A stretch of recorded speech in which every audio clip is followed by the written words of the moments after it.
back to the Commanders Declassified podcast, and I mean it this time because we are back from our vacation, our break. The offseason is now in full swing, and so we are too. Eric, Mike, always good to see you, fellas. I know we've been chatting it up about all the things that the Commanders have done so far and will likely do tonight. We're going to talk to all you lovely folks about the Commanders' offseason priorities, trades, free agency, and what they're going to do in the draft tonight. So we're going to have some fun. Buckle up, stay tuned, subscribe if you're not already. All right, quick off the top. This offseason, the Commanders addressed the wide receiver position. The secret's out. Debo Samuel is now a Washington Commander. Eric, scale of 1 to 10, where do you rate that move?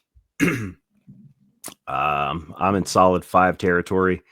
I like the idea, but he's a player that doesn't solve any problems for this team, if that makes any sense, because he's not a wide receiver. He's not they still need a wide receiver too. I saw somebody said he's basically, and I would agree, he's an upgraded version of like OZ, like Zacchaeus. He's basically going to take that role that Zacchaeus had, the bubble screen jet sweep guy. But at a higher level because it's Debo Samuel. If he can return to form of a couple of years ago, he had a down year, obviously, last year. I know he was sick in the offseason and had some weight problems last year, couldn't wait to eat. We'll see if they can give. I think that Cliff Kingsbury will get as much as he can out of as much as there is to get out of Debo Samuel this year. So I'm not super thrilled about it, but I don't hate it either. Yeah, Mike, what would you rate that Debo Samuel move in terms of impact to the Washington offense? Oh, as far as impact to the offense, a 6 growing. It could grow into maybe an 8 or a 9, maybe. But it just depends on him, honestly. Like, I like how people just assume that since we traded for Debo that we're done at wide receiver, as if you don't know it's 2025 and you need more than 3 receivers on the roster. They're not going into the season with McLaurin, Debo, and McCaffrey on the roster. Even if they do, well, we'll talk about that later.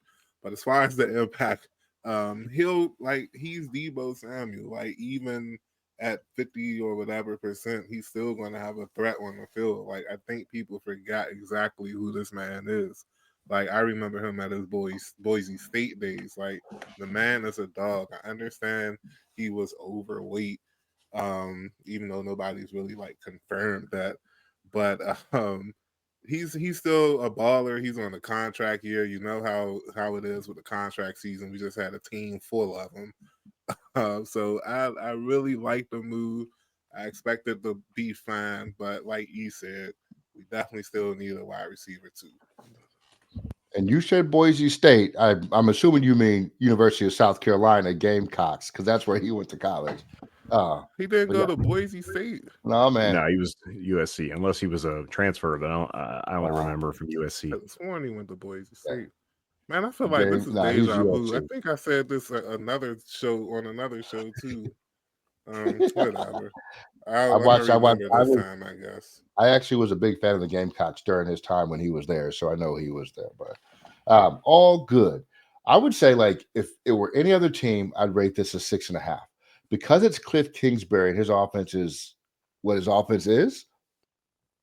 This is an 8.5 to me.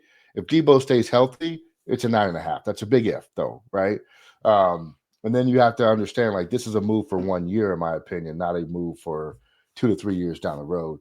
That role, you mentioned OZ, but don't forget how many screens they threw to Diami too, right? And so all of those go to Debo now with the potential to become touchdown plays. I like it. And maybe he can help out of the backfield too. But time will tell. All right, let's talk about offseason priorities. And I made a list for all our listeners out there. I'm going to go through mine, and I want to get your offseason priorities as well, fellas. So for the Commanders, the offseason priorities should read as follows. Number 1, we have got to get more athletic at the offensive skill positions, right? Outside of Terry McLaurin, our receivers were good.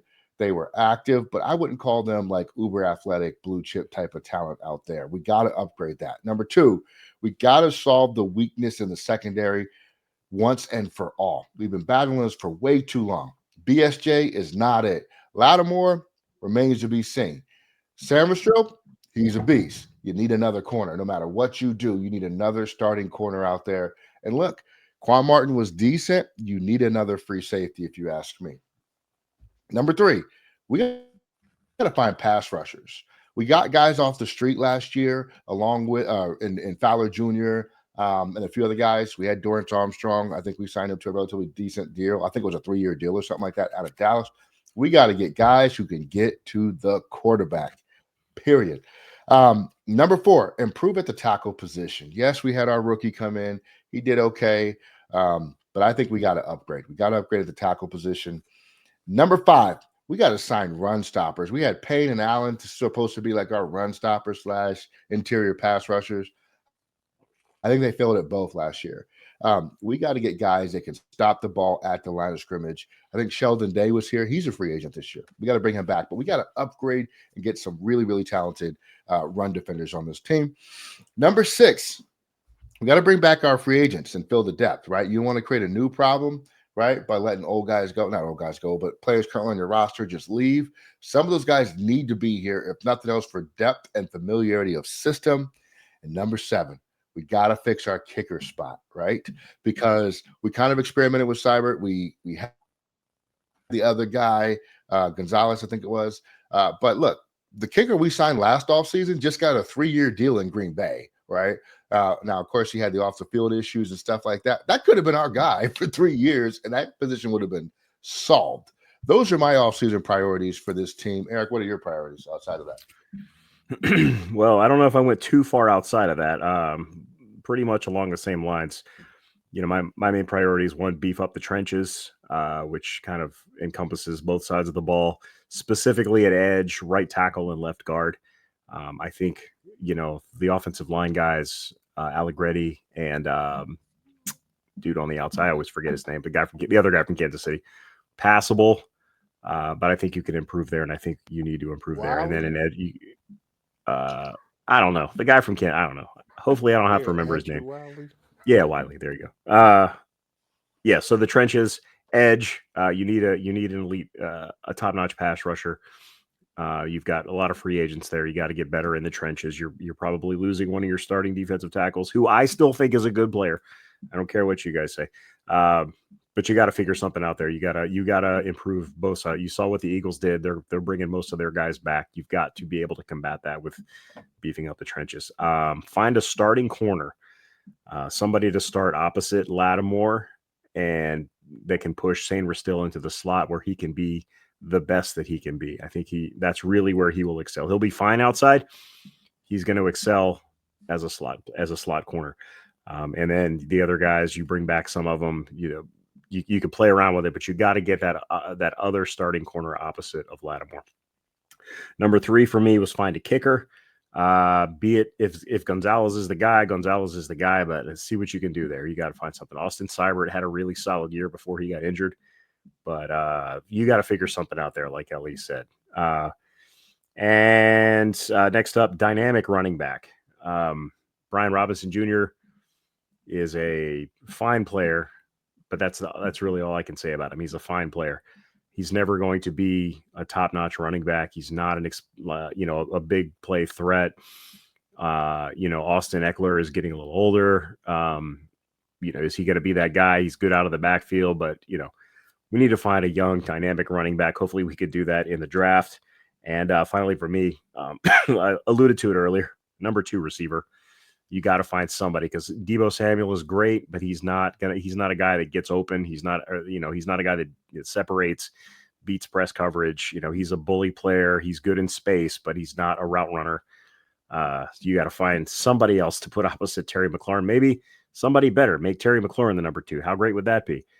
But you got to do something. You got to get another good, solid starting wide receiver on the other side of Terry McLaurin. I like that list, man. Totally agree.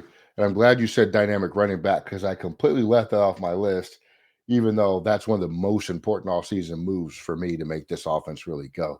Mike, what's on your list for your offseason priorities? Y'all pretty much said everything. Though I thought we were going to get through two people before somebody mentioned running back. I was like, the heck? Much love, D-Rob, but I can't nope, you believe it never. made it past LE. Honestly, I know, I'm me like, neither. he's I'm sleeping on they the surprised. job are. over there. I'm like, they are tripping. Though I did put it last on my list, but still, like, I put RB1 because we need a running back, definitely dynamic. Other than that, you all said at the edge, we definitely need some edge players. No disrespect to Fowler and what's the Lawrence? Do we have Lawrence or who do we have? Dorrance Armstrong. Lawrence Armstrong. So we have Armstrong. Okay, I always get him and Lawrence mixed up. But anyway, no disrespect to those two, but we need to upgrade, high key upgrade, whether it's with the first round pick or a free agent or a trade. We need an edge player, O line depth and talent. Cosme's going to be out next season for I would say maybe the first quarter at least. Definitely going to need to replace him. Definitely need the upgrade from Wiley. Definitely need the upgrade from Allegretti. And I don't know if they're going to be able to do all that this offseason, but they should at least try. And if not, just shore up the depth. Corner. Definitely need a corner. The failure of drafting Forbes at 16 is going to hunt us until we find that second corner to be opposite of Lattimore, if he's even good next year. But that's a different story for another show. And finally, wide receiver two. I do like the addition of Debo, but as we all stated earlier, the need for wide receiver two is still an issue. Need somebody that's going to complementary. Debo complements him in a different way, and yeah, that's all I think. I mean, like if they could shore up those five things, the team becomes that much better. I like it. I like it. So, speaking of shoring up and solving these problems, we're going to talk about what they can do in free agency. And I got a list of moves I think they should make. I want you guys to tell me what you think about my list, and then we'll get your list from you as well. So, right off the bat, first day of free agency happens. I want Adam Peters to pick up the phone. And this one's going to go against the grain a little bit of what I said I want. I think we should sign Najee Harris or Najee Harris, depending on who you talk to. Najee Harris is not the most dynamic runner, but one thing he does is he goes forward every time. Towards the end of the season, you saw Brian Robinson going lateral in the backfield, chopping his feet. Najee Harris is a bulldog. He will go straight forward. He's going to get you 3 yards, but he's going to get you 3 yards. You know what I'm saying? I like Najee Harris, and he's really decent in the red zone too. He can catch the ball in the backfield. He's a power back. I like shifty dynamic backs, but I think he does help us. I think he's an improvement over Brian Robinson Jr. RIP to comments on this one. I know people are not going to agree. Second, we need to get some receiver help. I'm going to sign two of them. And I've been saying this kind of all off season. I'm going Tutu Atwell and Rondell Moore. And again, some folks on my list might be restricted free agents. I recognize that. I'm taking liberties with this. But I think Tutu Atwell and Rondell Moore both give us some depth and some dynamism at the position that can really help elevate this offense. Then we're going to go get a tight end from Carolina. He's only 24 years old, Tommy Tremble. He is not somebody that's really that well known. He has a lot of talent, extremely athletic. I think he's somebody we can build on, especially since Armani Rogers just got hurt again. He might be somebody that we just kind of have to experiment with. If it doesn't work, it doesn't work. Don't give him a lot of money. I don't care. Then we go get Keandre Coburn, the 24-year-old defensive tackle. He's an up-and-comer, guys. We need to get young, but we also need to be aggressive in getting talent here. He's a big player. Then we go to Kansas City. We get Tershawn Wharton, who can play defensive end. I think he could be an edge rusher in our scheme. And I would really like to see that because I think he is a very solid player. And then for a kicker, hey, guess who's available? Joey Sly is available, right? Do we go back and get that guy? Or we could sign Michael Badgley. I think I go Joey Sly in that scenario just because of familiarity. I didn't go too far into like re-signing our own guy.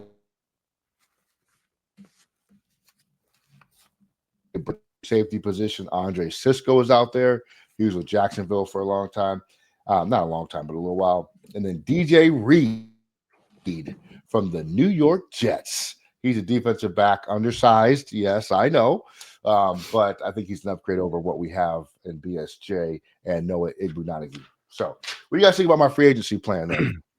Well, we're going to throw that Najee Harris nonsense right out the window. Let's start with that. Ah, We already got Brian Robinson. We don't need more expensive Brian Robinson. I don't know, man. You kind of lost me after that one. Okay. No, I don't hate most of the players on your list are somewhere on my list, somewhere in there. Not generally at the top, except for Najee. I never even saw. Yeah, I want to know what you did with the real Le because he would never suggest Najee Harris come here. But that's just me. We'll I let like Mike have it.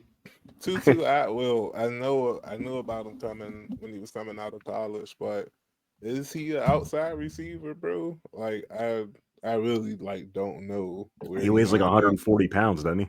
153, 154. He does play outside some in LA. And I think, again, Cliff's offense is not traditional. All guys are going to play everywhere, right? You're going to get snaps on each position. So I'm fine with it because, like I said, he's going to be moved all over the field, hyper athletic, pretty decent route runner, just tiny, but good after the catch.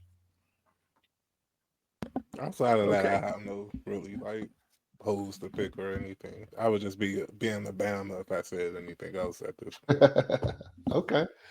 Eric, take us into yours, man. What are you doing? What are you doing at free agency? Okay, first thing I'm doing is I'm re-signing guys. I'm re-signing Jeremy Chin, Bobby Wagner, and Zach Ertz. Those are like top priority re-signings for me. I don't know that all three or even two of the three will be back, but those are the guys I'm going to make a huge push to re-sign those guys right away. Down the line, I'd also like to have a John Bates back. I'd like to have Igbenogany back, and either OZ or De'Ami Brown if one of those guys. Those are fine, but yeah, Wagner, Chin, and Ertz for me are the guys you got to bring back. Other than that, I'm definitely looking for a starting cornerback. DJ Reed is on my list, not at the top. My top target corner for me is Charvarius Ward, San Francisco.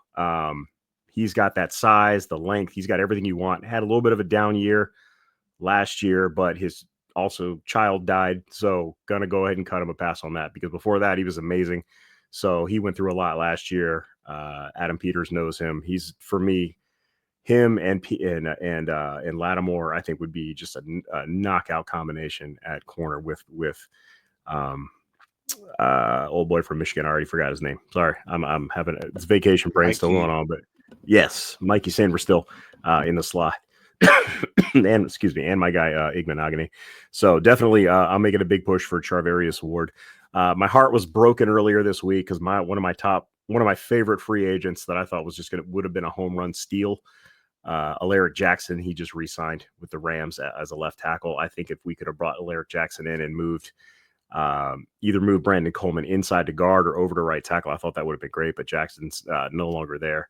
I don't love any of the other free agent left tackles that are out there for this team. Jackson, I think, would have been great, but unfortunately, that's not going to happen. If my dream trade scenario falls through, Khalil Mack is a great fallback option as an edge rusher. He's 32 now, but I think he's still got plenty left in the tank. He can still make things happen. So I'm gonna at least kick the tires on Khalil Mack, see what it would take to bring him out here to the East Coast. And wide receiver, several on my list. The one I've got my eye on most isn't actually a free agent, but he's probably going to be a cap cut or a trade. That's Christian Kirk. He's down in Jacksonville. He is a big, strong receiver who blocks, and he played for Cliff Kingsbury. They apparently like each other. So if he becomes available, that's my prime target, Christian Kirk. If not, I like Darius Slayton, and the speed there, the size. I'm still not 100% sold on him just because he's never had a quarterback and we really don't know what he can do. But yeah, he's definitely somebody to keep an eye on. And I wrote down Hollywood Brown. I don't know why I wrote that down because, like, if we end up with Hollywood Brown, I'll be like kind of low key mad if he's our wide receiver too, because he's just never panned out anywhere he's been. Really, I know he played for Kingsbury.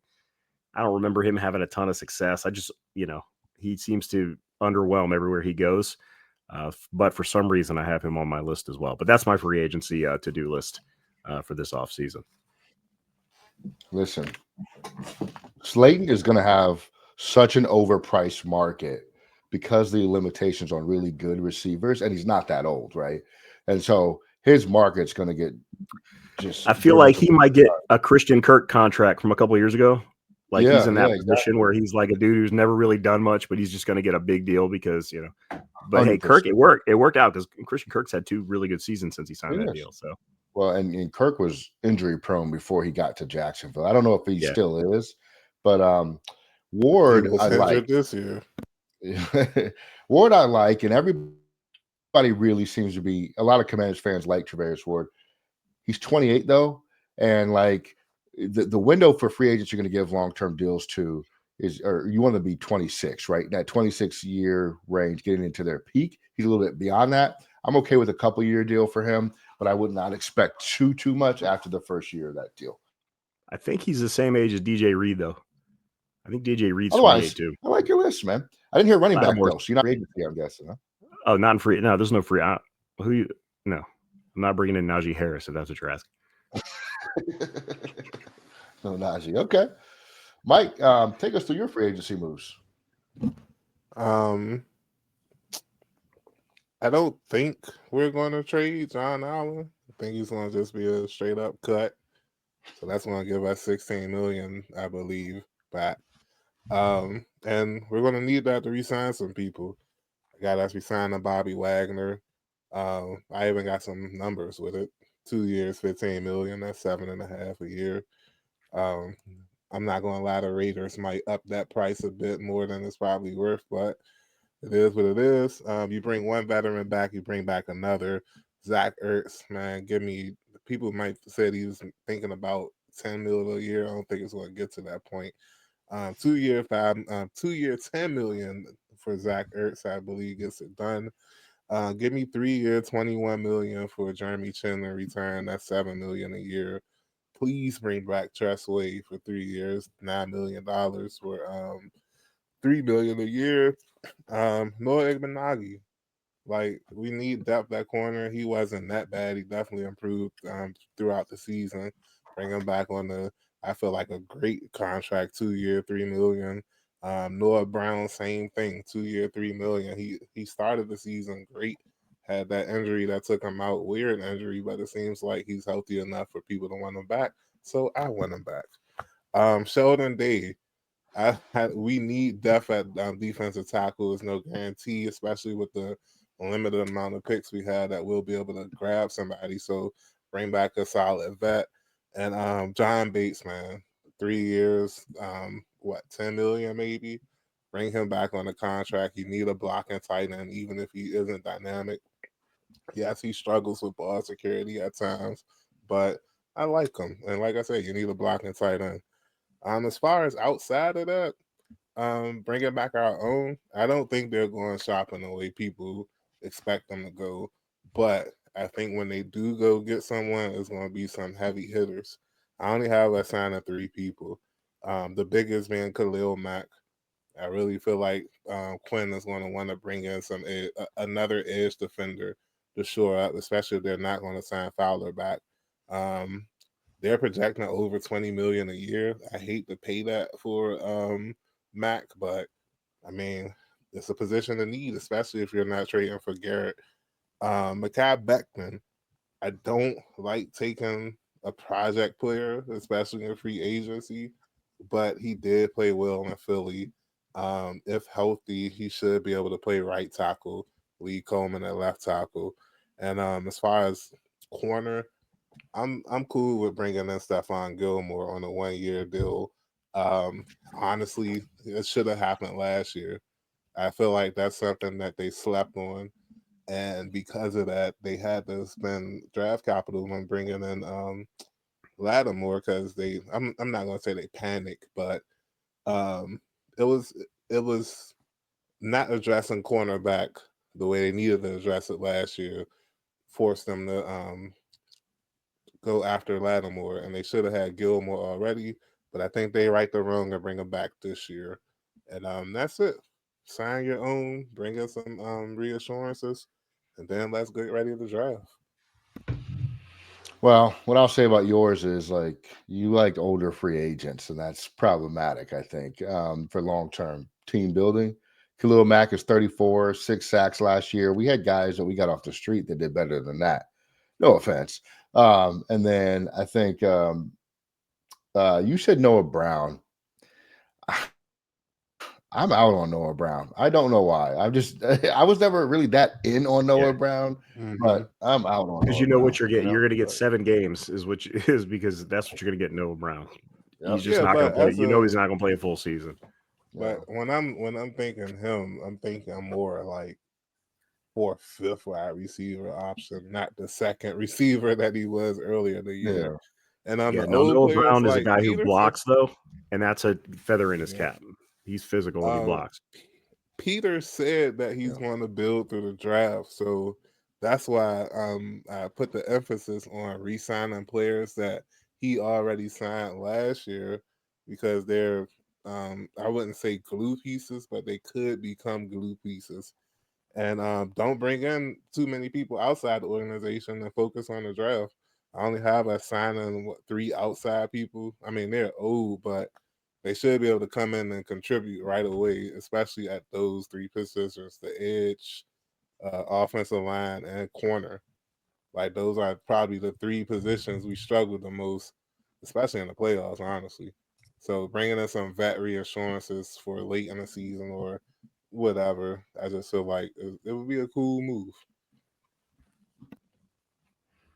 I dig it. I Okay, dig it. Before we get to uh so before we get to the draft, do either of you guys have Commanders doing any trades outside of what we did for Miles Debo? Garrett.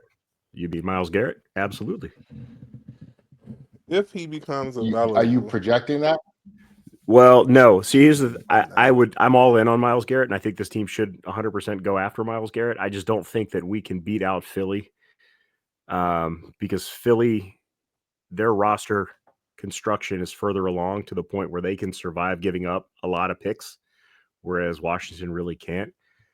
The only scenario, and this is a love it or hate it. This is a hate it. This is a no win scenario. I don't know. This is a terrible scenario. But the only way Washington beats Philly for Miles Garrett is to take Deshaun Watson with him. So you give them a 5th-round pick, you get Garrett, and you take Deshaun Watson and like half of his contract this year, and then he's never going to see the light of day. That's the only way I can see them beating out Philly, is to just go NBA and just take on a garbage contract to get what you want. Not a great strategy, not one that I love, but that's the only. I can see them giving up a ton of picks to get him, but I think it hurts this team more than it would hurt Philadelphia to do that. I don't think Adam Peters is going to do that. He's probably got a price. But yeah, I mean, if the opportunity presents itself to trade for Miles Garrett, you got to explore every opportunity. I don't know, man. I Definitely. can't see it happening. All right. We are going to go into a draft scenario. And Mike, you're going to have the first pick. And we're going to see how we do in making these picks for these players.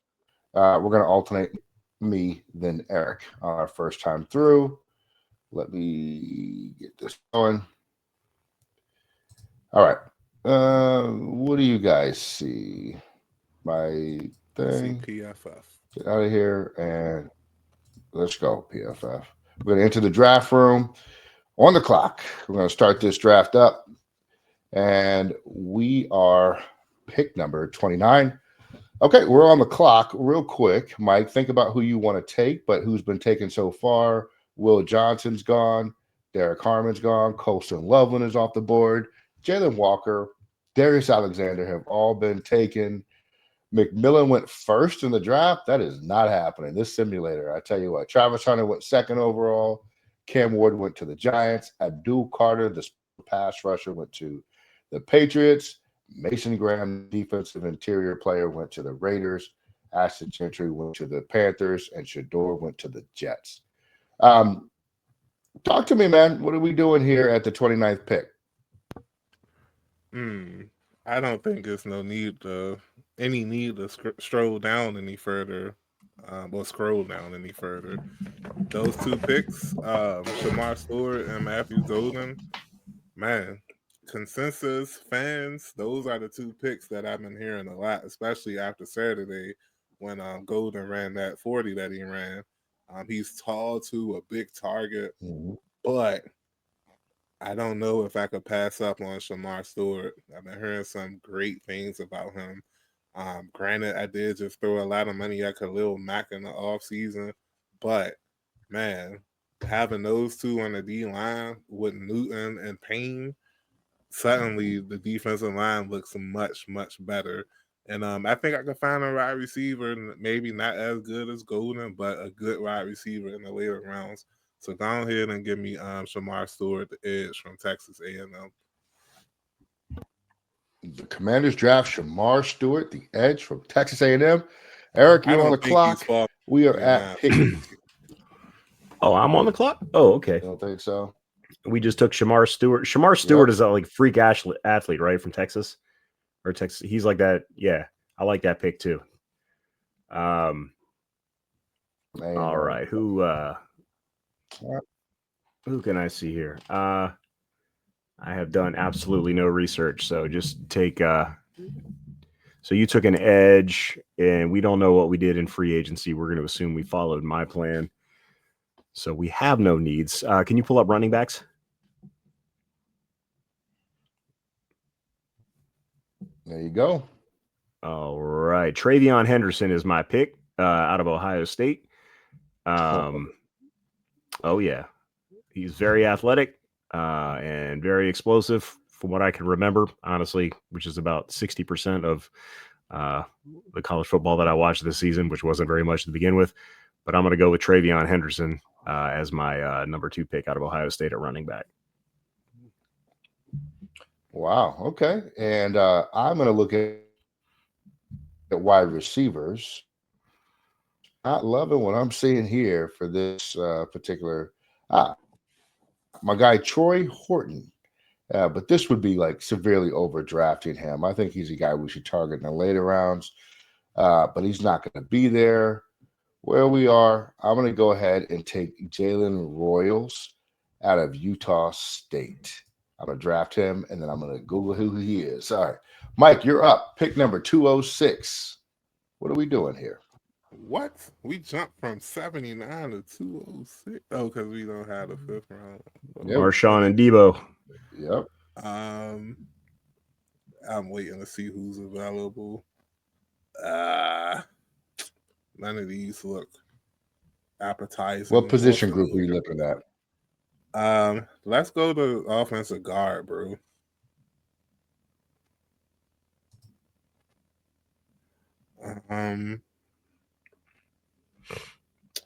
I feel like that LSU connection, Miles Frazier, I feel like that LSU connection might be too strong to ignore, and you do need some offensive line help. Again, this is a mock draft 1. We don't know these players as much as we probably will in a couple of months. But, yeah, just go ahead and lock in Miles Frazier, man, guard from LSU, and y'all let me know if that's a good pick or not. I feel like the pedigree is there, the connection is there, former teammate. Let's get it. Unless he was a transfer, then that would suck, but yeah. Man, there's some players out here, Eric, at 238. Oronde Gadsden. You got LeJontay Wester out of Colorado. Montrell Johnson, if you want another running back. What position are you thinking scroll of up here? A little bit. Scroll up a little bit. I found my guy. No, you got to scroll down just a little bit.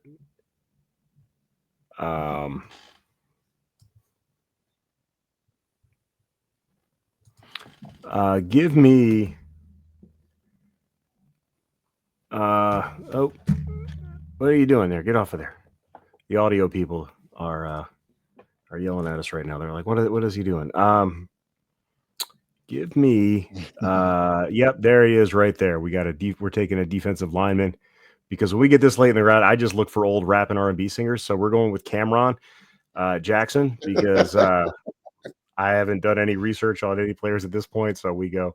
Remember a couple of years ago we had Jadakiss and I don't know. That's right.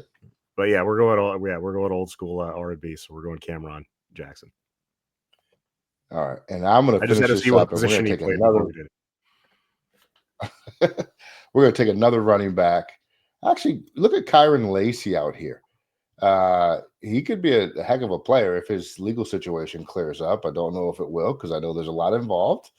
But I'm going to go Raheem Sanders out of the South Carolina Gamecocks. A very, very exciting running back prospect in the 7th round.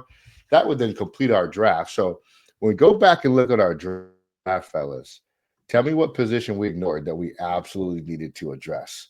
So our draft was Shamar Stewart, edge rusher, out of Texas A&M. PFF gave us an A for that. We took Travion Henderson in the 2nd. We got a D plus for that. Jalen Royals went in the 3rd at pick 79. We got a B plus for that. He's a 6-foot receiver. Would like to have a bit of a taller guy there. 206. That we got Cameron Horse and Carriage Jackson at round 7, pick 238. We got a B minus, and then Raheem Sanders. So we took 2 running backs. What's not here that you guys noticed that we probably need to address? Defensive back. That's right. Yeah. Didn't Corner, even I guess. sniff the defense backfield at all. Yeah. All right. We're going to run it right back. And let's see. I'm going to have the first pick this time. And then the third time we go through it, Eric, you will have that pick. We're going to go ahead and enter the draft. Let's go.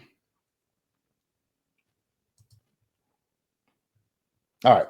Now, recognizing that we have these issues that we need to address, I'm looking at the players here, and I'm going Omarion Hampton in the 1st round at running back for us. I think he is a game changer out of the backfield, had great times at the combine. I'm all in on Omarion Hampton. He's our pick, which means, Eric, you are on the board at pick 61. What are we doing here? I was hoping you pass him so that I could say that I was reaching into the ice box for Omarion Hampton because we're still in the R&B. No. Okay, that's fine. But you did pass on Josh Simmons, which I would take Hampton there 9 times out of 10. But if Josh Simmons was there, I would not take Hampton. Is what it is. All right.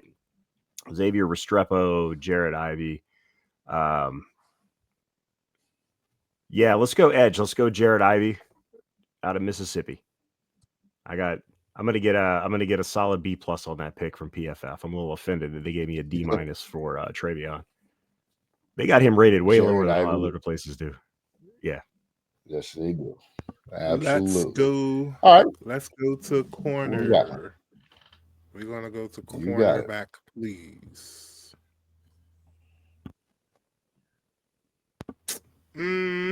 I hate to draft him only because he's the top of the player on the top of the list, but I actually do know a little about Dorian Strong, solid corner. I believe he's a zone corner more than he is a man, or who isn't nowadays, I guess. But yeah, let's just go ahead and lock in that pick, Dorian Strong, corner from the Hokies. All right. Now we're drafting about a round too early, according to PFF, but we're going to make it happen. All right. Now we're going to go to pick 206. At this point, we've been sorry to cut you off, bro. But that's what happens when you draft for need instead of best player available. So remember, keep that in mind. Position of need is a tiebreaker. So at this point, we have addressed, that's right, edge, halfback, and defensive back.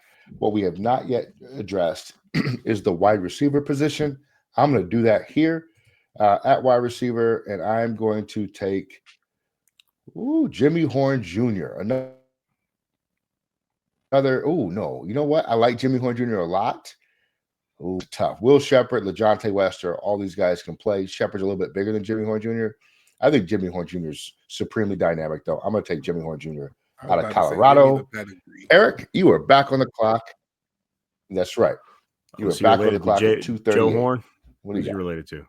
Who's the that's pedigree? Joe Horn? Okay, so he's JC's brother. All right. And you know, Horn is in jail, right? I think. Different Horn. This is not Jimmy Horn. It's not Jimmy Horn's son. Oh, it's not. I thought he played for Colorado. It's a different Horn. I think they're related.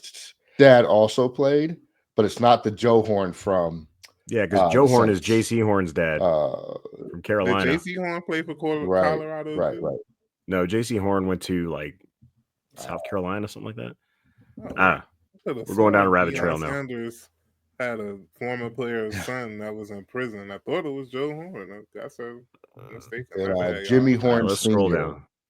Yeah, his dad played Nobody's football in taking Sam college. Hartman's backup job, so we're gonna pass all these defensive back or these quarterbacks here. Let's see. Okay, so what if we're gonna lose John Bates in free agency probably because there will be a market for him. So let's go with Aronde Gadsden the second at the tight end out of Syracuse because you are going to need a blocking tight end, and I assume he can block. He's certainly not a receiving tight end if he's here at 225. So Aronde Gadsden is, I think he is 6'5", 236. And he no, he had ain't a almost blocking tight 1,000 end. yards.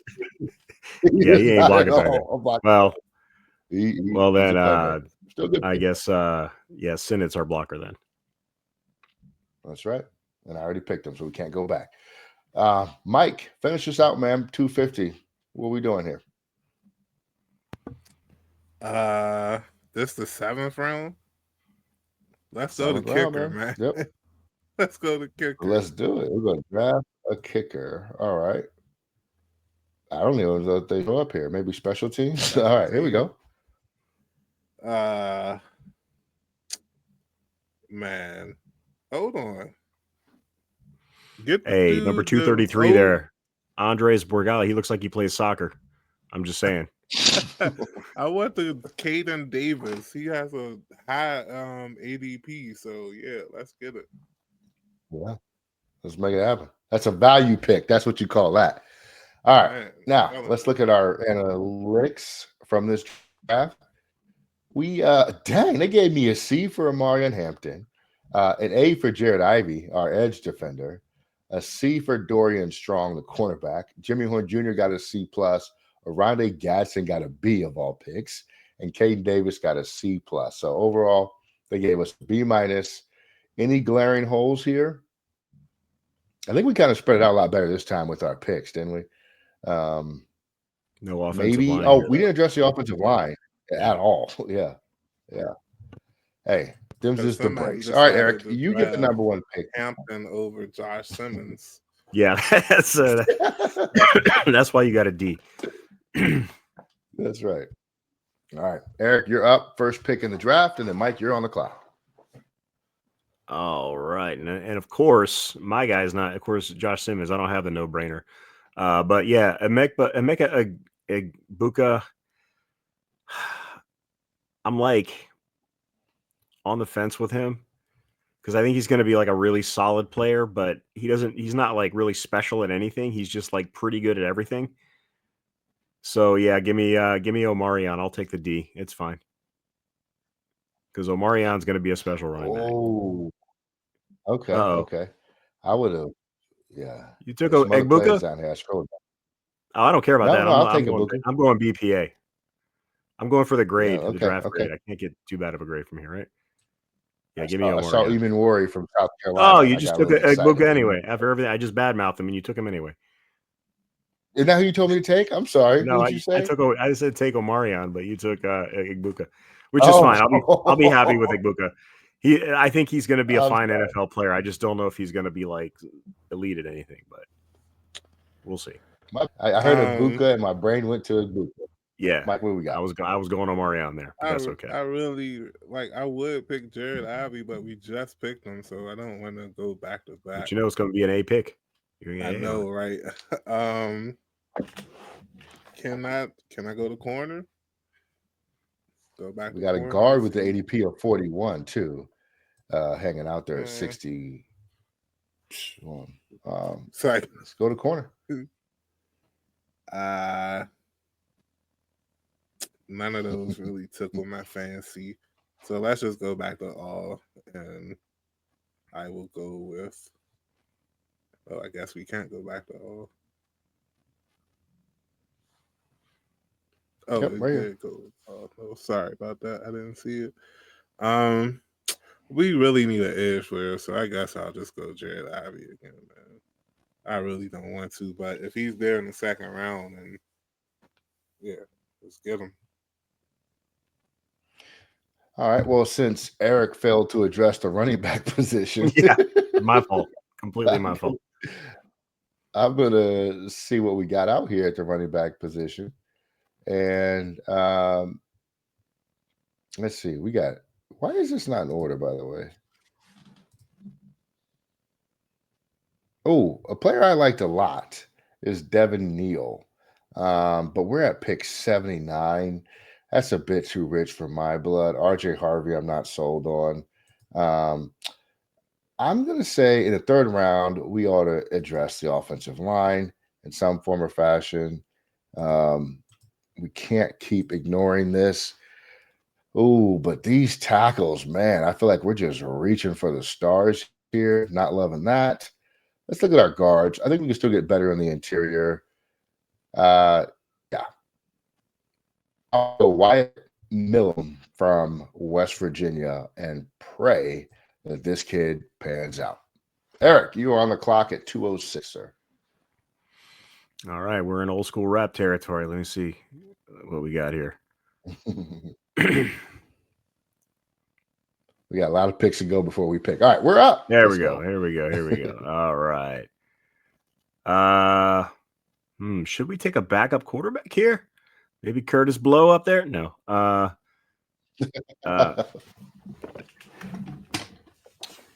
Let's see. Nah, I don't see them taking. I think they like Sam Hartman as like a young developmental quarterback still. Maybe they take a QB. So let's go. Let's go. We haven't looked at let me look at the DBs again. We'll take a look there.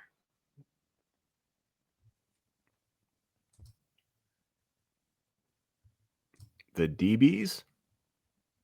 There we go. All right. How about? Yeah, we got to scroll back up a little bit. Let's go with. Yeah, let's go. Let's just go with the number Jalen Smith from. He was an okay linebacker for a while. Probably be a good corner too. So let's go with Jalen Smith from USC.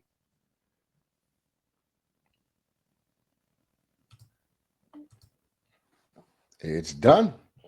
Again, not knowing Mike, anything about you him. are on the clock. Just drafted guys. I'm just drafting Mike, guys. what do you got, man? Two. Um, mm, did we drafted a wide receiver? Um, Unfortunately, I'm gonna have to do it again and go with the duplicate pick with the Syracuse tight end. It is a position I feel like we need to address. No disrespect to Senate. Ertz is old, and we need another tight end. Oronde Gadsden. You got it. And we're going to close this draft out with an edge defender because you can never have enough. And we're going to go, where are we at? 250. We're going to reach a little bit. I'm going to say Johnny Walker Jr. is coming to Washington. Okay. That was our final simulation of the night. What I learned from this is if you don't have those mid-round picks, it's a lot harder to build your team. We got an A plus on the pick we shouldn't have made, the Emeka Ibuka pick. We got an A on Jared Ivey, a B on Wyatt Millum. We got an A minus on Jalen Smith. This is by far our best draft. A B on Oronde Gadsden and a B plus on Johnny Walker for an overall A. All right, fellas. What do you think? I am trading out of the 29th pick straight up. Unless, like, real talk, unless Josh Simmons is there, I'm not drafting a player with the 29th pick because what we've learned in this mock draft is that after the second round, it's hard finding a player. Or maybe you can go this route.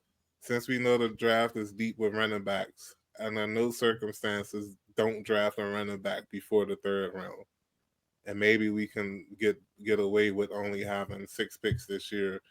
But outside of that, like I really feel for Peters, man, because it's a lot he can do, but no matter what he does, we're going to nitpick the heck out of it and say that it was wrong until we're proven wrong, or until we're proven wrong and he's proven right. So Right. I don't envy him at all, and it should be a fun off season. Can't wait to talk about it. Yeah, I agree with you. Like, if you're at 29 and you're like, and we're not used to drafting this late too, and I think that's also part of it, right? And looking at the people that were available, everything to me said, yeah, get out of this pick, right? And see if somebody wants to come up for a quarterback or a wide receiver.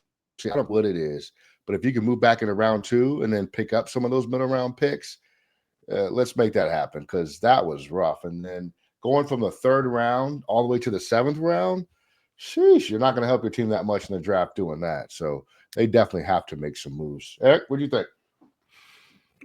I like all the picks I made. All the ones you guys made stunk, except the ones Mike copied off of me. Those were good. No, I think for a first time and not having looked at it, I think none of us are really super prepared to have a mock draft right now, as you can tell. It was fine. Yeah, I would agree with Mike. I think that 29, if we don't give it to Cleveland for Myles Garrett, we should probably try to move back a little bit. There seems to be a lot of depth in the middle of the draft. It's not as top heavy a draft as some of the ones we've seen in the past. I think there's a lot of really good value, it looks like, in the middle. So yeah, if you can get out of 29 and pick up an extra 3rd or 4th and move back into the 2nd or whatever, I definitely would do that. And maybe Omarion will still be there in round 2, or Travion in round 3, because that wasn't a bad pick at all. But who knows?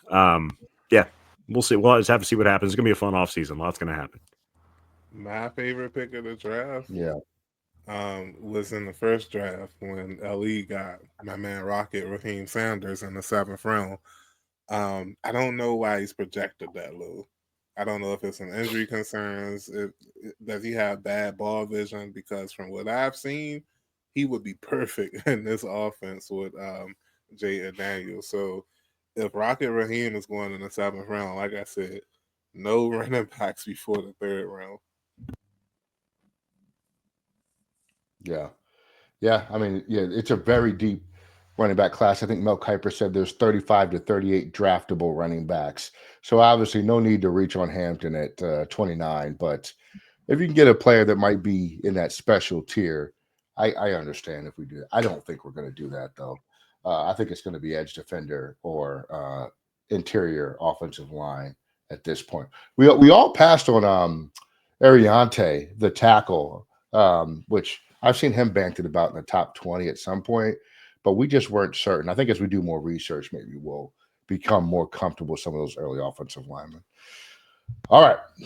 Hey, guys, thanks for coming back with us, and a lot more content coming to you guys this season. Let us know what you guys thought about our picks and our free agency strategies, and we'll be back with you next week. Commanders Declassified, we are out of here.